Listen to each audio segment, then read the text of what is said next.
wa bihi nasta'in wa ala umuri dunya waddin. Asyhadu an la ilaha illallah wahdahu la syarika lahu wa asyhadu anna Muhammadan abduhu wa rasuluh la nabiyya ba'da amma ba'du. Puji syukur alhamdulillah marilah senantiasa kita teruskan kepada Allah Subhanahu wa taala atas berkat rahmat dan karunia-Nya. Pada siang hari tadi kita dapat melaksanakan ibadah puasa dan pada malam hari ini kita menjalankan ibadah salat tarawih di masjid yang kita cintai ini. Selawat beriringan salam marilah kita doakan semoga disampaikan kepada Allah Tuhan kita Nabi besar Muhammad sallallahu alaihi wasallam. Allahumma shalli ala sayyidina Muhammad wa ala ali sayyidina Muhammad. Bapak, ibu-ibu, kaum muslimin wal muslimat dan jemaah tarawih yang kami muliakan, sebelum Ustaz kita menyampaikan tausiahnya dan dapat kita bersama, terlebih dahulu kami akan menyampaikan beberapa informasi mengenai pelaksanaan ibadah salat tarawih kita pada malam hari ini. Informasi malam ini Minggu tanggal 11 Juni 2017 pagi bertepatan dengan 17 Ramadan 1438 Hijriah. Penceramah kita malam hari ini adalah Ustaz Muhammad Rizki SAG dengan judul ceramah beliau berbakti kepada kedua orang tua. Setelah itu kami sampaikan bagi yang kami mencatat, penceramah kita malam hari ini adalah Ustaz Haji Muhammad Rizki SAG dengan judul ceramah beliau berbakti kepada kedua orang tua. Imam salat tarawih kita malam hari ini adalah Ustaz Karyadi Ketua FPDI. Penceramah Profesor Insyaallah Ustaz Dr. Ahmad Surati MA. Penceramah malam besok Insyaallah Ustaz Dr. Tasril MAG. Kami laporkan kepada jamaah kondisi keuangan material atas Ramadan suci Ramadan. Uang masuk untuk pembangunan masjid berjumlah Rp27.812.000. Uang masuk untuk ANYC berjumlah Rp19.933.000. Uang masuk untuk fakir miskin berjumlah Rp8.365.000. Uang masuk untuk TTI TTI Al-Azhar Rp6.016.000 dan kas donasi Ramadan sampai ini berjumlah Rp13.150.000. Alhamdulillah pada malam hari ini telah kita terima donasi Ramadan dari keluarga Bapak Saiful Akmal senilai Rp350.000 dan dari Ibu Zuraida Khairani senilai Rp500.000. Mudah-mudahan apa yang diniatkan diterima oleh Allah Subhanahu wa taala dan diberikan ganjaran pahala yang berlipat ganda. Amin amin ya rabbal alamin.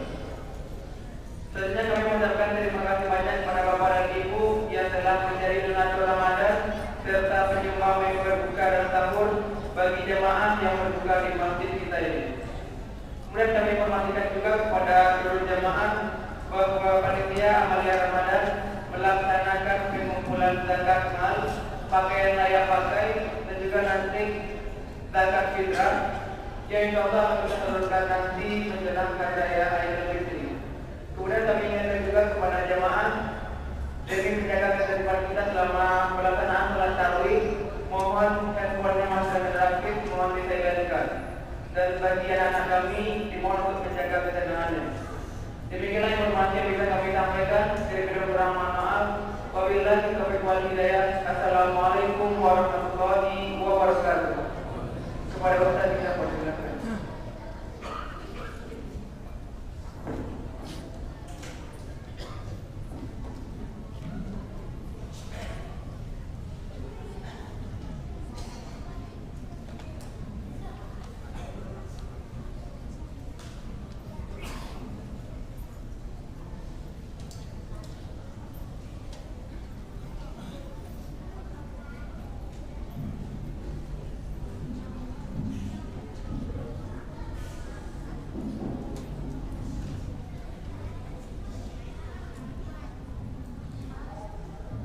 Bismillahirrahmanirrahim.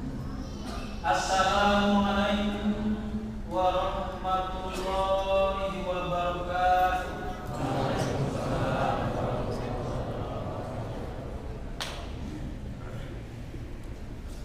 Alhamdulillahirabbil alamin.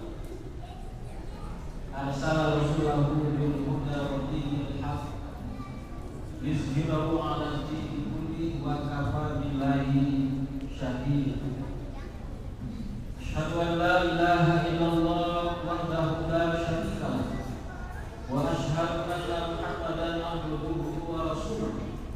sallallahu alaihi wasallam la nabiyya ba'da.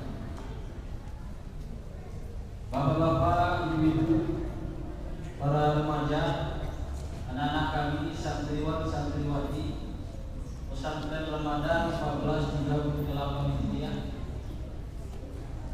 Masjid Al-Azhar, Komplek Universitas Negeri Padang yang saya hormati. Kembali kita bersyukur kepada Allah Subhanahu wa taala. Pada malam hari ini kita kembali dapat menambah amal ibadah kita kepada Allah Subhanahu wa taala pada bulan Ramadan 1438 Hijriah.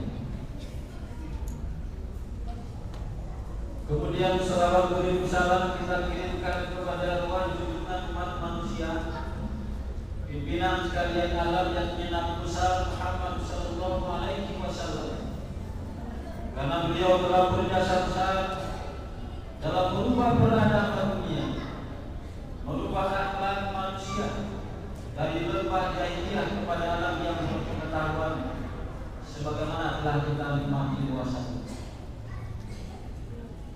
Ibu dan bapak jamaah tarawih rahimakumullah, sesuai dengan judul yang diberikan oleh pengurus, maka landasan dari ceramah Ramadan kita pada malam hari ini terdapat pada surat An-Nisa ayat 36. A'udzu billahi minasyaitonir rajim. Bismillahirrahmanirrahim. Wa'budullaha wa la tusyriku bihi syai'an wa bil walidayni ihsana wa bil qurba wal yatama wal masakin wal jari dzil qurba wal jari junubi was sahibi bil jambi wa ibnis sabil wa ma malakat aymanukum innallaha la yuhibbu man kana mukhtalan fakhura. Shadaqallahul azim. Maka sembahlah Allah dan jangan kamu mempersekutukan Dia dengan sesuatu apapun. Berbuat baiklah kamu kepada kedua orang tuamu, kepada karib kerabatmu, kemudian kepada anak yatim di sekitarmu, kepada orang-orang miskin, kepada tetangga yang dekatmu, kepada tetanggamu yang jauh, kemudian juga kepada musafir dan hamba sahaya yang ada padamu. Maka sesungguhnya Allah tidak menyukai orang-orang yang sombong lagi membanggakan diri. Al-Quran Surah An-Nisa ayat 36. Ibu dan bapak jamaah tarawih rahimakumullah, dalam satu ayat ini Allah memberikan ketegasan kepada kita semua bahwa ternyata kita mesti berbuat baik di alam sekitar ini. Berbuat baiklah kita di dunia ini selagi kita hidup, dan jangan sekali-kali kita berbuat kejahatan, berbuat kemungkaran dan seterusnya. Dan ada tingkatan-tingkatan yang perlu kita berbuat baik. Yang pertama sekali kita mesti berbuat baik kepada Allah Subhanahu wa taala. Bagaimana cara kita berbuat baik kepada Allah? Yang kita tidak mau mempersekutukan Allah dengan suatu apapun. Dalam pasal 2 dikatakan jangan kamu syirik kepada Allah. Inilah dosa yang paling besar. Dosa besar yang paling besar itu adalah syirik kepada Allah. Mempersekutukan Allah dengan sesuatu, menggantungkan nasib kita kepada sesuatu selain kepada Allah. Kadang-kadang tanpa kita sadari kita telah berlaku syirik dalam kehidupan ini. Suatu saat kita dalam keadaan sakit, lalu sudah susah kita berobat. Ternyata pada pengobatan yang ke-10 atau ke-11 kita sembuh. Lalu kadang-kadang tanpa kita sadari kita telah bersyirik kepada Allah dengan mengatakan saya sembuh karena si A. Karena orang yang membantu pengobatan adalah si A atau nanti dan seterusnya. Atau teman dokter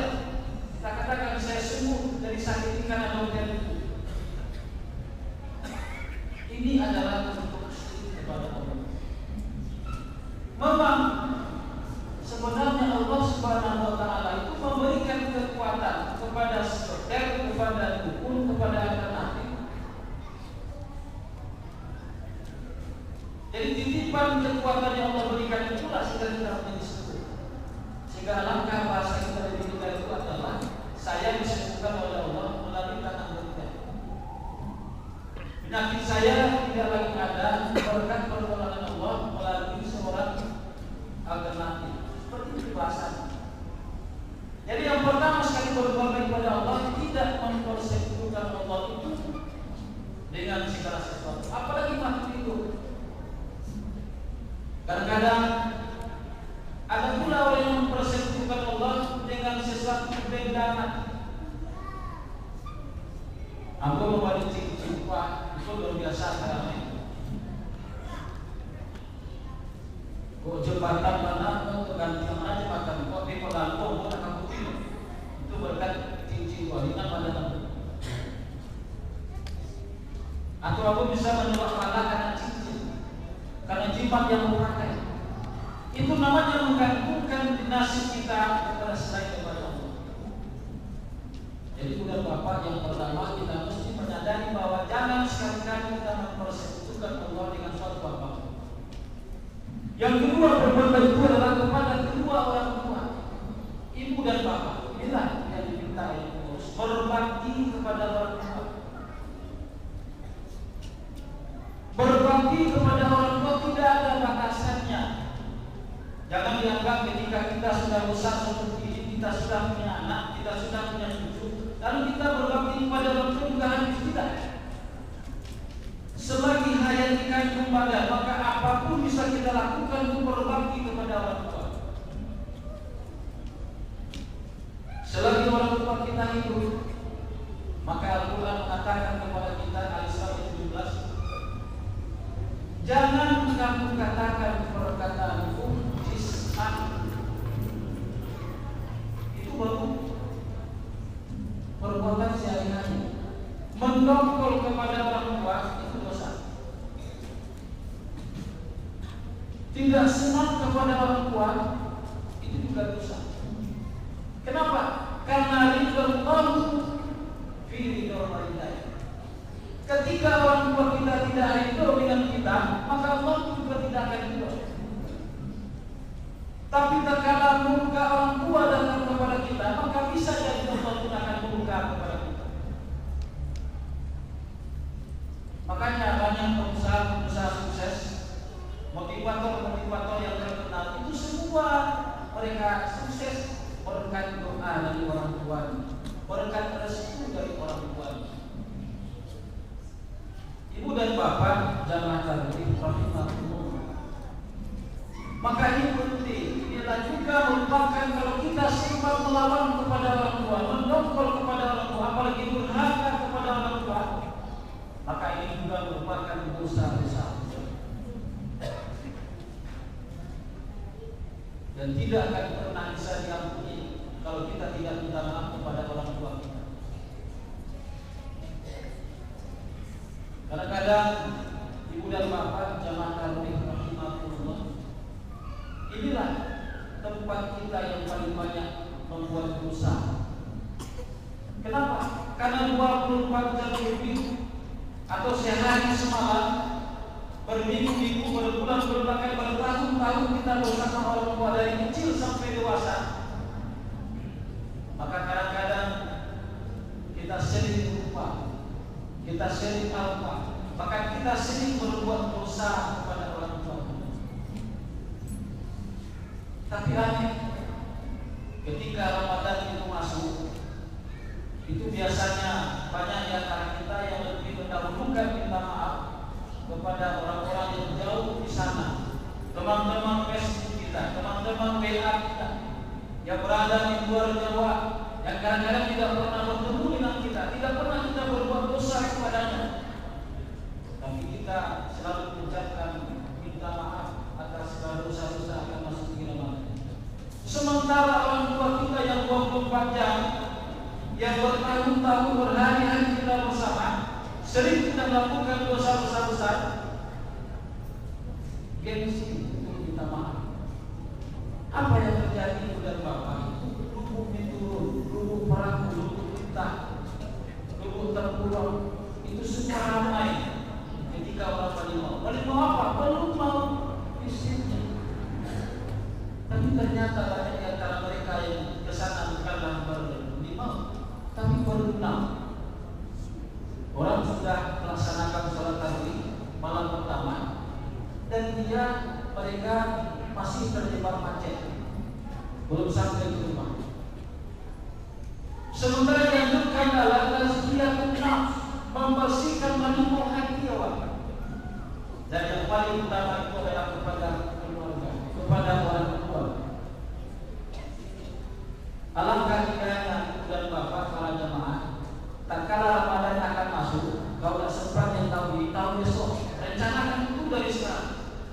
Maghrib menjelang orang Isya dan terawih pertama, berkumpullah seluruh anggota keluarga kita dari manapun di seluruh Ramadan, kumpul satu tempat. Maka laksanakan sholat maghrib berjamaah di rumah gadang, di rumah besar keluarga kita. Maka di situ diawali dengan tausiah dari orang tua atau di antara keluarga yang besar ceramah, tausiah menyambut Ramadan, dan diakhiri menjelang Isya semua bersalam-salaman minta maaf. Rencanakan dari sekarang. Ini yang dianjurkan, tazkiyatun nafs, bermaaf-maafan kepada keluarga. Ibu dan bapak jamaah karboli rahimakumullah. Jadi berbakti kepada orang tua. Kalau masih hidup, teruslah berbakti. Jangan sekali-kali menyakiti hati orang tua kita. Restu orang tua itu menyebabkan Allah pun akan merestui. Ketika orang tua kita tidak restu, murka, Allah pun akan murka. Lalu kemudian ketika orang tua kita telah meninggal dunia, apakah kita berhenti pula untuk bisa berbuat baik kepada orang tua kita? Di zaman dan ada maikul malu illa min salasi. Apabila mati anak Adam ini, maka terputuslah amalannya kecuali 3 hal. Pertama, sedekah jariah. Apa yang ibu bapak infakkan, sedekahkan selagi ibu dan bapak masih hidup. Misalnya tikar di masjid kita ini, batu bata, tembok, cat, apalagi Al-Quran, mukena yang kita infak sedekahkan selagi kita masih hidup dan itu dipergunakan oleh masyarakat, maka tak kala kita meninggal dunia akan terus mengalir kepada kita pahalanya. Pertama. Yang kedua, ilmu yang ilmu yang bermanfaat. Ada di antara kita yang sering menasihati orang lain. Ada di antara kita yang sering berbuat baik, mengajarkan kebaikan. Dan itu diamalkan oleh orang, apakah bupati, guru, dosen, guru TPA. Tak kala diamalkan ilmu-ilmu yang kita ajarkan, maka meninggal dunia pun kita, dia tidak akan pernah terputus, selalu mengalir kepada kita. Mansana Islam masyarakat balajurah. Orang yang mengajarkan kebaikan kepada orang lain, maka dia akan mendapatkan pahala ditambah pahala orang yang mengerjakan ajaran ini. Luar biasa kalau kita senantiasa berbuat baik, dan dia tidak akan terputus amalan. Dan yang ketiga, anak yang soleh, awalnya soleh yang pula. Anak yang soleh yang senantiasa mendoakan ibu bapaknya. Tak kala orang tua kita telah meninggal dunia, maka masih ada upaya kita untuk melapangkan kuburannya dari siksaan, melancarkan urusannya dengan Allah dengan cara kita senantiasa mendoakan orang tua kita. Ibu dan bapak jamaah tarawih rahimakumullah. Jadi ini urutan yang kedua. Berikutnya kata Allah Subhanahu wa taala, kamu juga mesti berbuat baik kepada karib kerabat. Ada keluarga kita, saudara-saudara kita yang mungkin miskin, yang memerlukan bantuan, berzakat, maka dahulukanlah karib kerabat kita ini. Sebelum kita layakkan pandangan yang jauh ke sana, dahulukan karib kerabat kita. Kemudian berikutnya adalah waliyatam, anak-anak yatim. Anak-anak yatim, ketika seorang anak yatim, walaupun dia kaya raya, orang tuanya meninggal, dia tetap yatim. Jangan kita anggap kalau seseorang anak yatim, tapi dia kaya raya, maka dia tidak betul lagi bantuan kita. Salah. Ketika dia menjadi yatim, tidak ada orang tuanya, walaupun dia kaya raya, statusnya anak yatim. Orang tuanya adalah kita, kaum muslimin dan kaum muslimat ini. Kemudian baru anak orang-orang miskin. Ibu dan bapak perlu kita ketahui, ternyata dari harta yang kita miliki ini, ternyata